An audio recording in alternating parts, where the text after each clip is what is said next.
Welcome to the Leader More podcast. Our motive is to pass on what we've found helpful over the years through leading teams, running operations, and dealing with life's challenges. We hope you enjoy.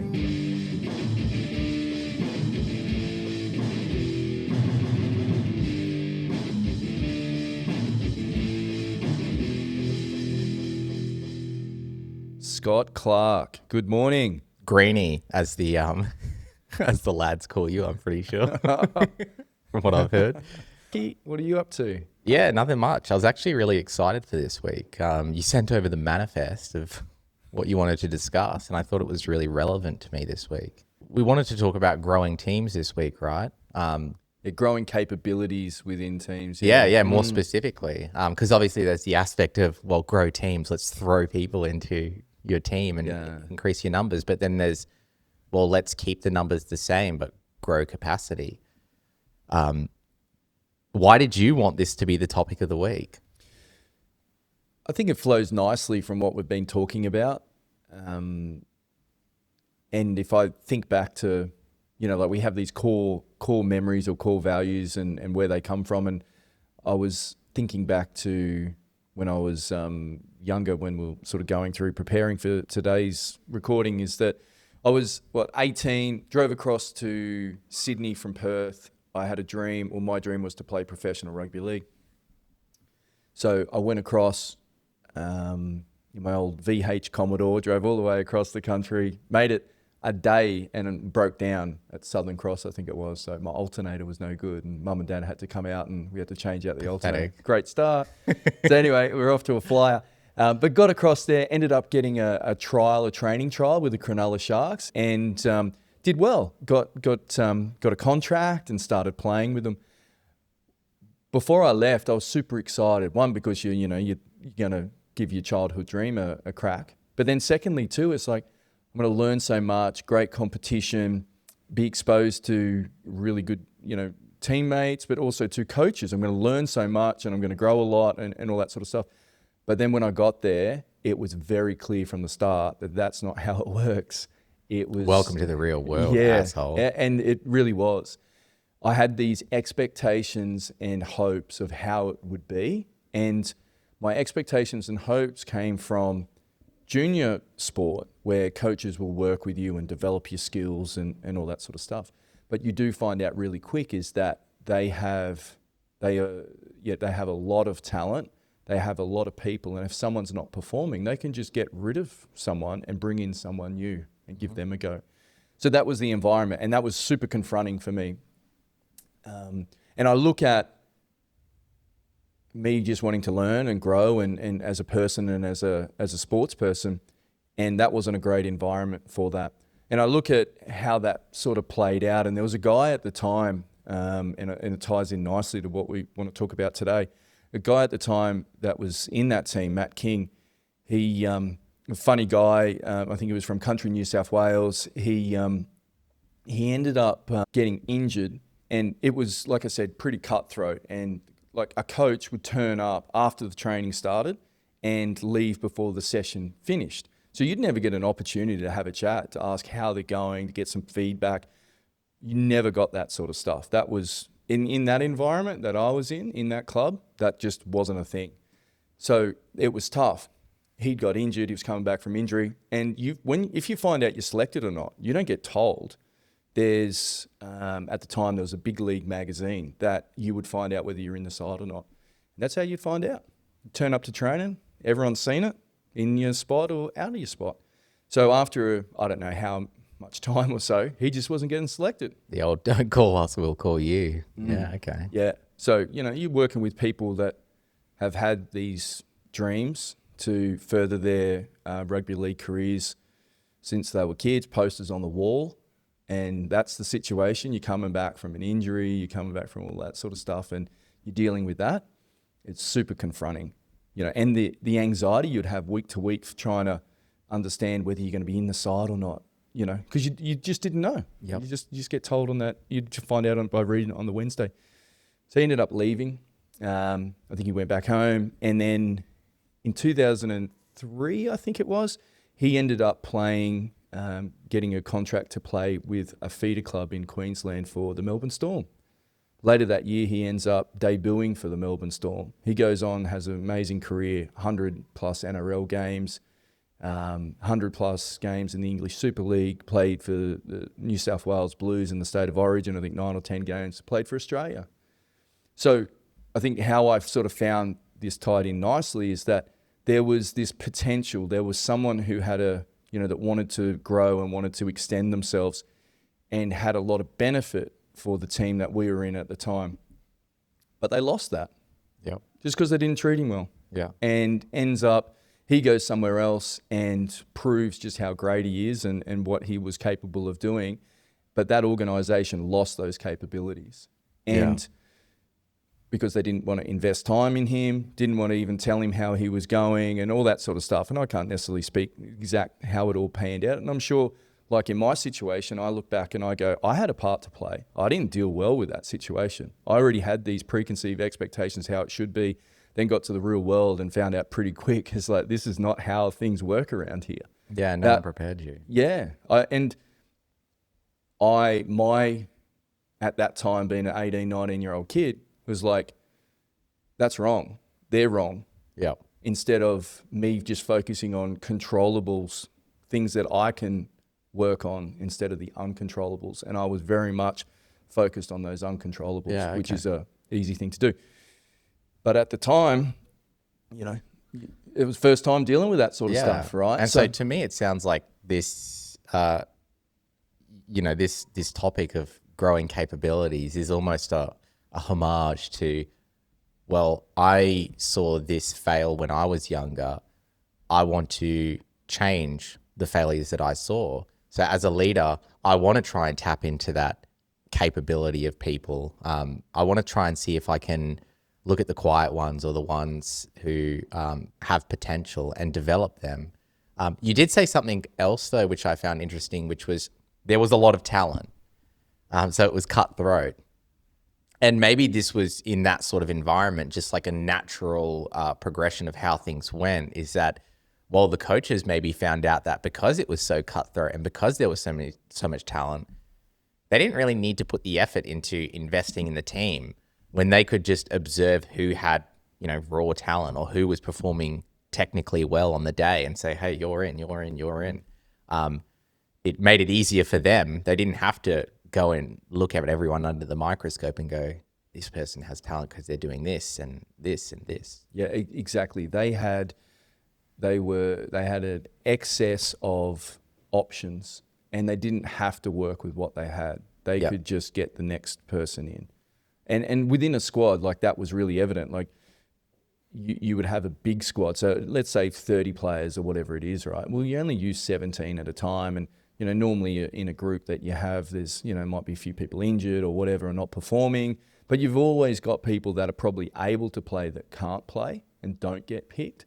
So even within that squad environment, there's that situation. But then secondly, there's a team underneath that where, they've got up and comers that want to come and prove themselves as well. So there's pressure from below. But you're right, the environment dictated they didn't need to work with what they had. Yeah. No point. The purpose of why I'm passionate about this stuff is not so much that it's the right wrongs of the past, but I saw pretty clearly that someone in that Matt King example, not everyone plays for Australia. Yeah. So they had this wasted talent, this wasted person, and lost it because they didn't want to invest, give them the time of day, didn't want to work with them. Yeah. And, look, there's some other things to that. It may well be that he needed that to kick himself into gear to then to go and do That's what he did. That's a good point, yeah. Could well be that. But that's not the only time I've seen things like that. And whether that be in a sports team, whether that be in a business sense, in any type of organisation or team, you do see it quite a lot. You see people that have a lot of potential to grow capability and to actually add value to a team or an organisation. And because that isn't fostered or respected, I think is a nice word to put to that, it gets lost and they leave. Yep. So let's talk about it in the organisational sense, because then the way I see it is that today is going to be about, like we discussed, not necessarily adding members to your team, it's going to be step one, which is, well, how can I grow the capabilities of my team? So this, the reason why I was so excited to discuss this with you today is because I know you have a past history of why you're passionate about this, but it's just a funny coincidence that this week in particular for me has been very orientated towards growing teams. I work with 2 small teams at the moment, both in different organizations. One where I naturally progressed to be a leadership in the group, and one which I kind of sort of giga chatted it a little bit and said, oh, well, someone needs to step up here.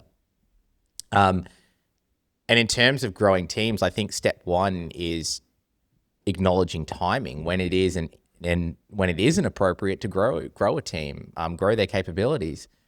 On one hand, I'm working in a group where there's a bit of a lull state. It's there's not much risk going on. I could invest my time into individuals and go, hey, let's challenge you so you can step up and do this and this. And there's not going to be really any repercussions from it. Maybe these team members might experience some failure and some discomfort, but apart from that, it's not going to affect how we're operating. In the other team I'm working with, there are some pretty hardcore deadlines that we need to meet. And I acknowledge that, hey, there are some opportunities for all of us in this group where we can step up and learn new skills and challenge ourselves.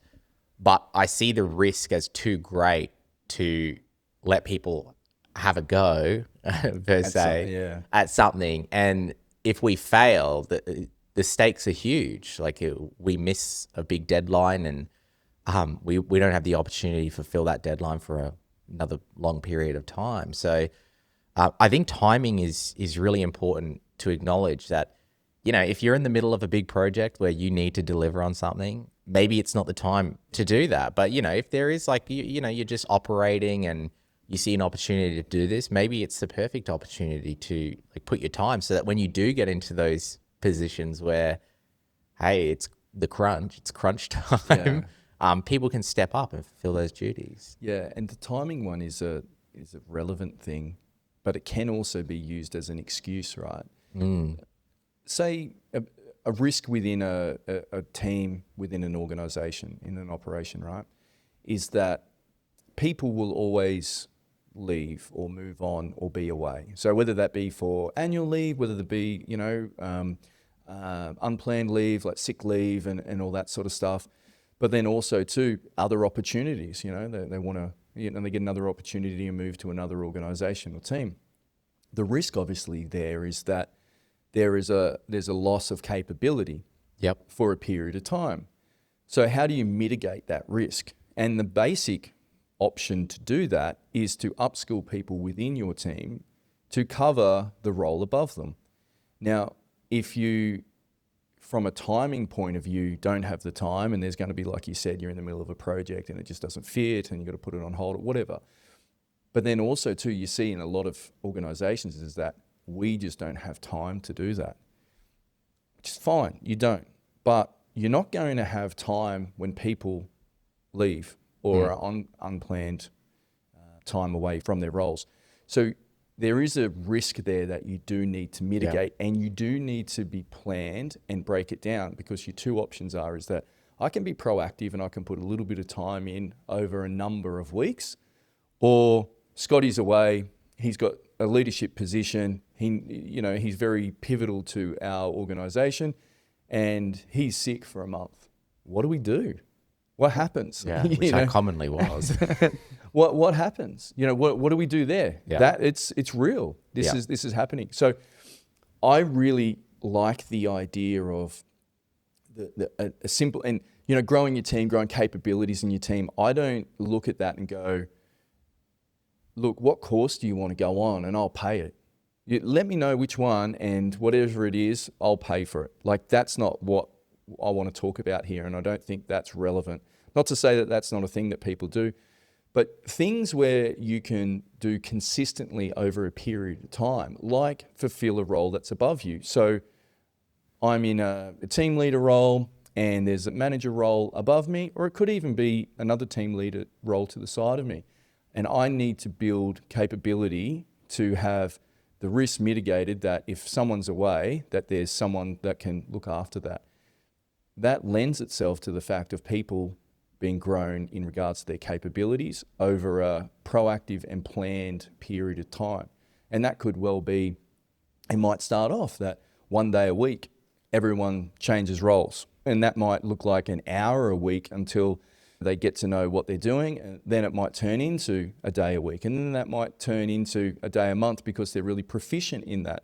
What that then does do also is the byproduct is that they're going to be better at their original role because they understand what's above, beside them and all that sort of stuff. Right. Importantly, the risk of someone not being there and you needing to fill a role is gone. Yeah. And not to mention the confidence building in that person as well, which is, the side that I like to look at, which is you have people who have little belief about their capabilities and maybe they go their whole lives with that same belief. And you can kind of have this moment in their life where you go, you know what, I see that you have capability. I'm going to push you to see you deliver this capability. And you kind of change the directory of their life. And I feel like this is like very relevant to me because in my early 20s, late teens, I was very unconfident. I was one of those people who thought, my capabilities aren't as great as other people's. So then having someone push me into a challenging role, it didn't flip the switch automatically, right? There was still challenges that I had to go through and convince myself of that I am capable of doing this. But over time, you have enough experience that you start to build up a repository of things that I've ticked off. And then it stops being, I'm not capable to, well, actually, I have evidence from the past decade now of things that I've ticked off. And now I just, if someone asks me to do something challenging, I don't second guess it. I just go, I'm going to do it. And it is relevant to like someone I'm working with now. I'm sure I'm not at risk at talking about him because, we've got 2.5 million weekly listeners, but I don't think he's one of them. I kind of asked him recently if he wanted to step up and, do exactly what you're talking about, which is improve your capability, maybe do a role which is a step above what you're doing now. And his reaction was kind of like, well, I don't want to because I don't see the point in it. Like, I don't really want to pursue leadership. I don't think it's going to be good for me. And, for a moment, it kind of, it caught me off guard because I was like, I never considered that. Like, not everyone wanted to go into this field. So, that was a challenging thing. But at the end of the day, it wasn't even about fulfilling a leadership role or, growing your capabilities as a leader. What I saw it as and what I tried to explain to him was if I ask you to do this, what is your response? If your response is no, why is it no? If it's no because you feel like it makes you anxious or, there's too much responsibility, well, then that's the exact thing that I want to change. I want it to go from you say no because you have low capabilities, expectation of yourself to you just say yes because you have a catalog of examples where you've succeeded over and over again. And I say, hey, do you want to lead next week? And they go, yeah, well, actually, I will. Because they've just got so many examples of like I said, of them winning. It's hard to know, right? When you are pushing people, so to speak, you are wanting to extend their capabilities. And it's, no, I'm not interested. I don't want to do that. Is that because they just really aren't? Or is that because they are really fearful of what that means and how they could look and, being a failure? Like, that's a hard one to know. And I think the relationship side of things is really important. And you mentioned about, when you were younger and you got to a point where you had some data outputs to say that, you're capable of continually. Oh, now I'm fucking overly arrogant and my confidence levels at all-time high. Someone needs to knock me off a few pegs. But like the building relationship part of it is important because if you think back to someone, oh, I don't want to do that. I'm really worried about failing. I don't want my line manager to see that I can't do something. I'm a high performer at the moment. I enjoy doing my job. I'm in my comfort zone, and I enjoy just being good at what I'm doing. I don't want to be bad at something. Like, there has to be a level of trust that I know my line manager has with me, that they're going to have my back if I don't do well. And they're going to support me if I'm not up to the standard straight away, because it's a new thing that I'm trying. That relationship thing and, that data outputs, I would like to add to that, if it's not something that you probably thought of, is that planting little breadcrumbs along the way is feedback on current capabilities and giving positive recognition for things that you've done well. You're building that relationship. Then secondly, planting the seed is that I reckon you've got more to do. Like we spoke about, I think, performance improvement. We're talking about a monthly catch up where you can talk through, okay, well, you're doing really great. Like, is there anything else you would like to do? Planting that seed is an important thing. So when you get down to, 2 months down the track where you actually say, hey, this opportunity is here. We have a risk that if someone's away here, we don't have anyone to fill that position. I think you would be fantastic to do that, and you're capable of doing that. You've already built up a foundation of trust within the line manager that they've already done some little extended capability things that they've done well in or haven't done well with, and they've been supported. And then they get to a point, the crunch time, where they, want to, hey, we're going to put in a format of once a month, sitting down for a day and actually learning about this. So we're mitigating a risk for our operation. What do you think? They're more likely to say, yeah, let's do it, if you've built up that foundation. Yeah, and the confidence thing as well is, sometimes I think about this and I distill it all down to confidence, which is what you're doing here is you're not growing capability or technical skills. What we're really developing here is confidence in people, because confidence to try new things. Yeah, because just openness to experience in general, because you do have like high performers and low performers, but like, let's not get it twisted. A majority of us sit in the middle of, average performers. But like I said, I distill it all down to just putting confidence in people.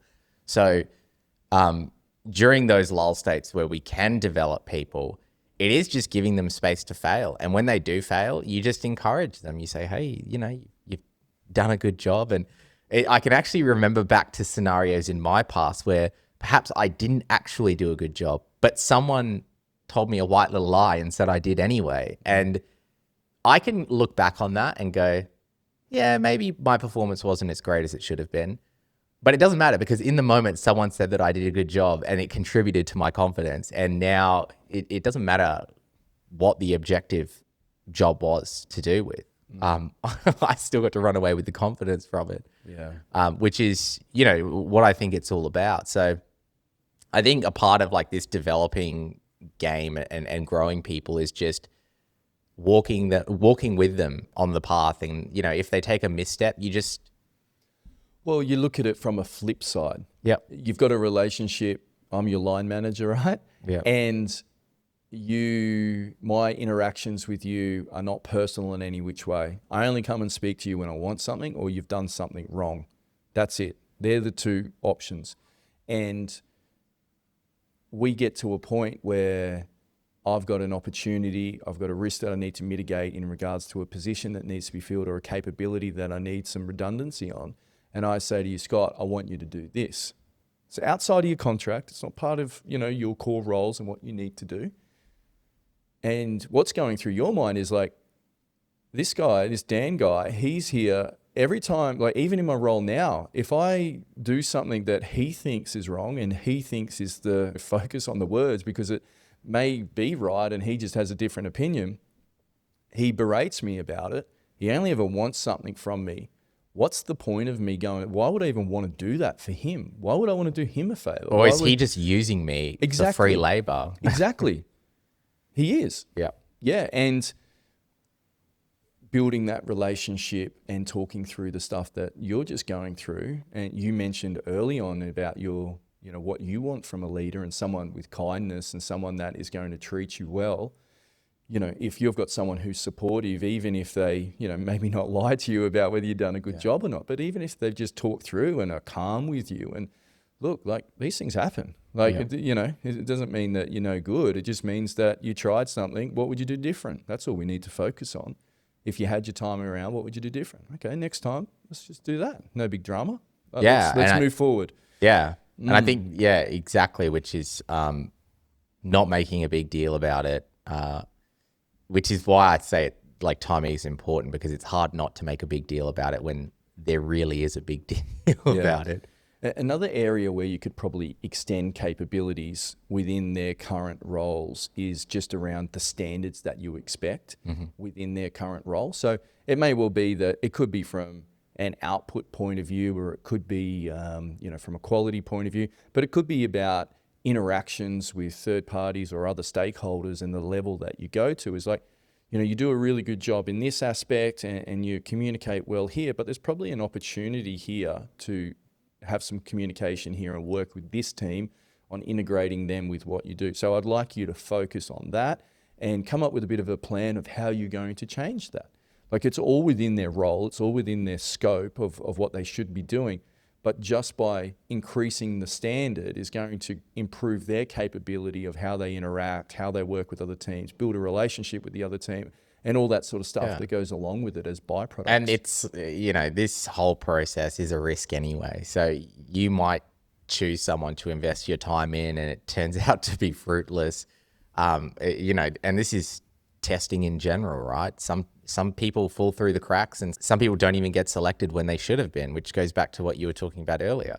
So that's a great point. How do you earn the right to be given an opportunity to learn more?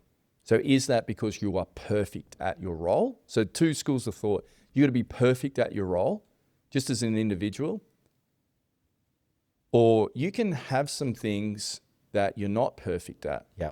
And by extending your capabilities, that's going to lift your baseline competency. So when you go back to your other role, you're able to nail everything. Yeah. My two main criteria, which I always go to, which isn't correct, I acknowledge, is technical skills and how I and the team get along with the person. Because things like manners or like, how people present, those aren't things that we can really, or we're expected to teach to people, right? Well, will take a long time to change. Yeah, well, like that was their parents' job, not ours. So I think those things that are harder to develop are the things that I look for. But yeah, look, if we're going to talk about like this investing, there is like this darker side, I think, of being the person who's doing the growing in the team. And I just had a thought about this and I thought it was interesting, a bit off script. But what are your thoughts on why an individual might not want to grow their team? Being busy. Yep. The timing's not right. We've got so much stuff going on. We're behind. Oh, and now I've got Scott away again for a month. Now I'm even busier. I don't even have time to do what I'm doing now. So I think a time aspect. Can I tell you about like a bit of a darker one I thought about? Yeah. I'm just introspecting at the moment and I'm thinking, if I was, which I am, the most disgusting human being I've ever heard of, what would keep me from growing a team? And something that I've come across over and over again in business are gatekeepers. Like people who won't want to develop the team because they don't want people to supersede them. So, for example, I am not willing to train my staff or upskill their capabilities because I'm scared that if that person is upskilled, they might show a capability that's greater than mine. And this is like very much comes down to self-esteem, because what you're saying to yourself in your head there is that I'm a fraud. If people find out how easy my job is, they'll easily take over because everyone is inherently better than I am. So it is a very interesting side of... Or I need this role to be the person I want to be. Yeah. And if that's taken or someone else can do that, well, that dilutes me. And it goes back to leadership motives. Those darker motives of power and status is a good one that you're sort of alluding to here, is that if someone does have that, they're not going to want to spend the time on this. They are not going to lean in and want to grow people. They really just won't. Look, I can recall back to a time when I was in my, young and beautiful in my young 20s. Before the wrinkles and bags well, under your I'm only eyes. 23 at the moment, so settle down. Whoa, Jesus Christ. Hard life. You've had a hard life. I did a lot of drinking. But look, I can recall like when I first started stepping into leadership positions, I had low self-esteem, low confidence. I was always scared that if I pushed my team to step up and, maybe tackle some of the things I was doing, they would realize just how capable they were of doing those things, and maybe that their personalities were more conducive of a leadership style. So at the time, I didn't necessarily consider myself much of an extrovert or like outgoing at all. And there were people I worked with who were. So I thought, if they learn my technical skills and I show them just how easy it is to execute these technical skills, they're going to just naturally leapfrog me and I'm going to be out of the job. Obviously, this is like not a reflection of them. This is a reflection of my low self-esteem at the time and my confidence in myself. Whereas what I should have been focusing on is, well, actually, out of all these people to begin with, someone saw something in me. So I can have all these, dark thoughts all I want, but at the end of the day, in a pool where those people were also included, I was the one who was chosen. So I can't have this idea of myself where I'm just, a loser, I'm a fraud. Anyone can do what I can do. Like, there was something about me that was special, and I have to keep telling myself that every day. And it's also what gives me great gratitude is that paying that forward as well, which is, something which I'm truly passionate about now, which is someone gave me a chance in a position where maybe others would have easily have looked past me and not given me a chance. So the way that has influenced my style moving forward is that I always like to give the little guy a chance, like no matter who. The underdog story, yeah. Yeah, like anyone who is, quiet, I don't ignore that. Anyone who is loud, I don't ignore that either. I think it's appropriate that everyone gets a chance and you kind of pay it forward. Conversation around if an individual doesn't want to grow, right? Yeah. Because it comes down to what you want from the team. So if an individual doesn't want to grow, okay, cool, that's not what they want to do. But then is it up to them? Are they irrelevant when you think about it? Or is it the environment that we have here is about constantly improving? Because we know if we constantly improve and constantly improve capabilities within our team, we are going to be able to perform at a higher level. Yeah. If we're able to perform at a higher level, whatever it is, if I'm a business, I'll make more money, or if I'm a team, I'm going to win more games, or whatever that may be. So if that's the standpoint and that's the goal, well, it really doesn't matter what the person wants, right? Because the environment is the key. Yeah. Now, if there's a goal that you don't want to grow capability and you just want to grind your way through and you're not really interested in putting time into people and seeing how they go, and your recruitment and retention policy is just if someone leaves because they're not learning or growing or they're not getting opportunities, well, we're cool, we'll just get someone else outside and waste the time and capability to upskill someone and get someone in and all that time that goes into that. Yeah. If that's what they want to do, that's fine. That's up to them. That's their goal. But there's obviously, if you just look at that recruitment and retention point of view, there are some really obvious things that come to mind of loss of capability, loss of time, new people coming in and finding their way. Like there's and I think we're probably going to go into that in a little bit more detail in our next episode, but that's an interesting topic, that one. I know I love talking about recruitment in general because I'm a big fan of more statistical methods of recruitment versus the diagnostic council or assessment center version of recruitment. But you just play that situation out with that scenario we spoke about earlier, is that we have a risk that there's a position there's not redundancy for. So we're going to upskill someone within. You get to a point where you can try before you buy in regards to, in 2 years' time, someone's going to move on from that position. And then you're in a situation where you have someone who's fully trained, understands exactly how the role should be, has built up relationship and trust within the groups around it and the people above. You have someone ready to go, whether they get the job or not. Yeah. They are in a situation where they can continue on in that position and be part of that recruitment process. And the organization and team doesn't lose any capability or momentum. Compared to you have no option. You then try and con someone into covering that position and they're out of their comfort zone because they haven't been given any time. They're going to make it up as they go and whatever it is. And you're putting more pressure on another existing person, risking them leaving. And then secondly, that time sink of having to find someone and getting the right fit, and you interview them 3 times and you've met them for 3 hours, and you got to try and make it work, and make an educated decision on whether they're going to fit and be worthwhile to continue the momentum. But the reality is that you lose a period of time and you will lose momentum there. It put pressure on someone else. It is hard to tell because, we're not the arbiters of right or wrong in how, like, there's so many different opinions of how this all works. And like you said, Strum, in the intro, we're just trying to get across with things that we found helpful, right?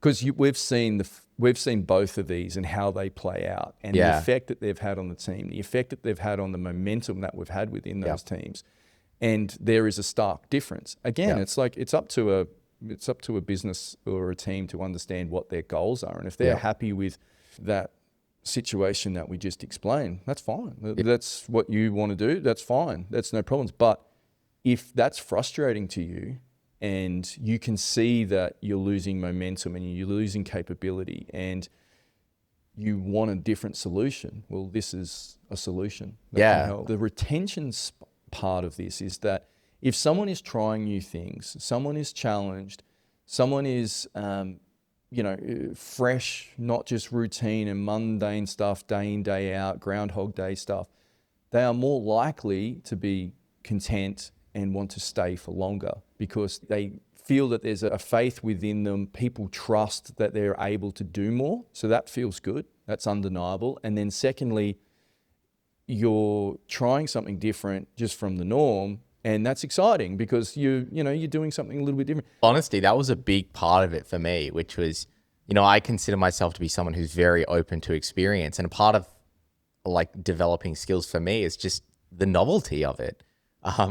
And this sounds weird, but maybe relatable to some people, is that time goes faster when you're in a novelty situation or a novel situation. So when I'm learning something new, which is challenging or embarrassing or makes me anxious, the day just flies by. And then you think about the impact, Scotty, that has on the culture within an organization when you have people that are feeling that way. Like, that's infectious. Like, that is a great thing to have compared to the flip side of that, where it is just mundane, it's just the same old story and, all this sort of stuff. Yeah. There's lots of benefits from that aspect as well. Yeah, absolutely.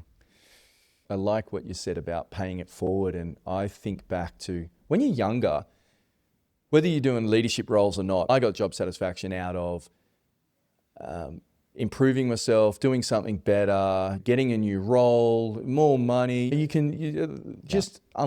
Different stages. I got a lot out of that. You get older and you go through this process, and it's the weird and really lovely outcome of it and byproduct is that your job satisfaction doesn't go from what you are able to do individually. It goes to, you get so much job satisfaction out of seeing someone else improve their capability and know that you had a small part to play in that. Yeah. Like, I never understood that until, I went through this process with a team early on. I think a part of you has to have that happen to you as well for you to appreciate that. Maybe like someone's invested in you, and then, the way that I verbalize paying it forward is that giving someone the opportunity to feel the way that I felt. So someone invested time in me and made me feel good about myself, I want to, bestow that on someone else. I want to give someone the opportunity to feel good about themselves. And then, in turn, they're going to do that with someone else. And it is like, it's a little bit wishy-washy or a little bit, hallmark where it's, oh my God, I get to see someone succeed. But the way I see it is that, it's a win-win. You get to feel good about the outcome because you've contributed a little bit to their happiness. They get to feel good about the outcome. I think it's just a nice scenario. You're building capability within your team. I wouldn't say it's wishy-washy. I would say, though, that it is just part one of a two-part series, is that part one is it feels good. Yeah. And the story that I mentioned at the start about my, experience being younger is that you can't just go, like I know I'm very mindful of it myself, is that just because that's happened to me, I'm going to do the complete opposite because it felt bad for me. Yeah. Right? There's got to be the outcome on the back 100%. Of that. So if that's happened, that's felt bad, and the outcome has been poor for that team. So you look at that rugby league team, their job is to win premierships. To win premierships, they have to have the best players they possibly can. They let an Australian rugby league representative leave because of how they treated him as such. If he would be better off with them for them to win a premiership. If they're in the business of not winning premierships and just losing their best players or losing, potentially their best players, go for it. Yeah. But that's not the point. It feels bad. So from a feelings point of view, it wasn't a good feeling. Or when you do give back to people and pay it forward, it does feel good. But the important follow-up, there's got to be an outcome, a positive outcome that is produced for that team that isn't aligned with the goals. If that's not there, well, that's just your feelings and you're just making emotional decisions which we all do. And yes, well, we do. And there's nothing wrong with that as long as there's the outcome side of things. That gets forgotten because if you just operate on that, your emotions are different to my emotions. I say this all the time. Whose is right? Yeah, just because you feel it. Yeah. And I think that's like the best way to make those decisions is going, here are the things that could impact some bad outcomes here, and here are the things that might not. Yeah. Yeah. No, for sure.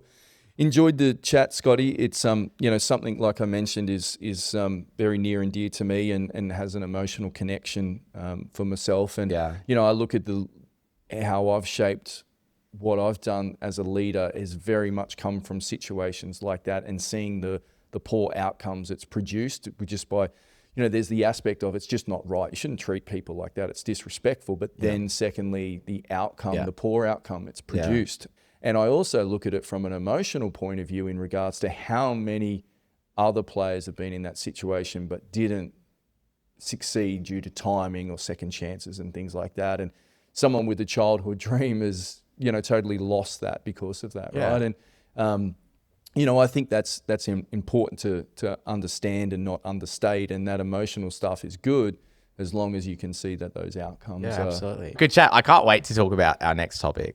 Recruitment and retention, I think we were thinking about the flow-on effect from this one. It's something that I am passionate about, surely. Yeah, and just the little things I would like to talk about in regards to how just the basic stuff, and not necessarily the type of leader you are, but and not how much technical skills you have, but how timely you are with things when it relates to people and how that can affect whether they stay or whether they go and all that sort of stuff. Right.